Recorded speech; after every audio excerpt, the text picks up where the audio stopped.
Hey guys, Thomas here with NeoSeeker. We're here at E3 2017. I'm here with Jason, the game director on Fractured But Whole. You want to give us a little overview on the game, please? Absolutely. It's South Park. The kids are playing superheroes, and here at this demo, this is the first night that they've ever snuck out of their houses in order to try to find some leads on some missing cats in town. Their idea is that if we can find these cats, we'll get the $100 reward, we'll get super famous, and then we'll start our superhero franchise. So they break into a gentleman's club on a lead. And then one thing leads to another in typical South Park style. You interrogate a gentleman with a lap dance and some farts.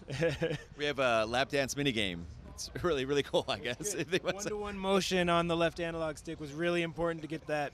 That was the only part of the game that I was kind of good at, which is kind of weird. So people got rhythm in their soul. I understand. So basically, it's the continuation of the first game. Yeah. So you're still the new kid, and you're still playing with the boys, but they, I think Cartman kind of got tired of you being King Douchebag, which means you were the coolest kid at the end of the last game, and so he just like, stop that, we're not playing that anymore. Now we're playing superheroes, and in the superhero world, the Coon and Friends, he's the Coon, so he's in charge. Yeah, and they're having their different movies, so they need to get the money to make the movie. Right. It's the Coon and Friends versus Freedom Pals. Actually, it's the kids have split. One of them wants to be very inclusive. One of them is Cartman. So, Okay. Can you tell us a little about the combat, please?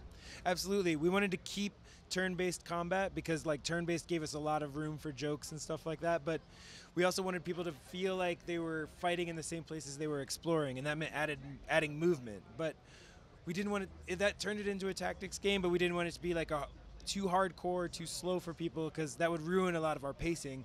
So we keep it really menu light. It's a lot of just hitting those face buttons and just pulling off really great superhero powers. Obviously, all in the kids' imagination, but it's like on top of that, like we've added a crafting system this time. So going through and exploring the world and finding those.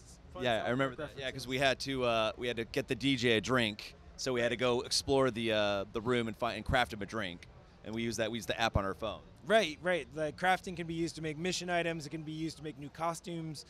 Some of the equipment in the game, known as artifacts, are also craftable. Oh, very cool. With a lot of the powers, we wanted to be this mix. Like the new kid actually is getting his superhero classes from Cartman. Cartman is helping him workshop his backstory. He wants him to be a marketable superhero. It's very important to him. So he's always telling the new kid that there's some tragedy in your past that you weren't able to change, and that's the night that your you found out your dad had sex with your mom, and it was really, really just tore you apart inside. And that's how you unlock the power to be a speedster. Maybe you would be fast enough this time. Oh no, that didn't work. How about that's the night that you became a blaster? That's the night you became a cyborg. So once you unlock these classes, you can mix and match powers in order to sort of have, the kind of superhero you want to be. Okay, so you get to pick it in the game then, or you have to go what Cartman tells you. No, you get to pick. You can pick your classes, and once you have those classes, you can start multi-classing. So you can be a cyborg with a blaster power and a psychic shield if you want. Very cool. And when's the game coming out? October 17th. Oh, awesome. I look forward. Well, Jason, thank you so much, man. My pleasure. Yeah.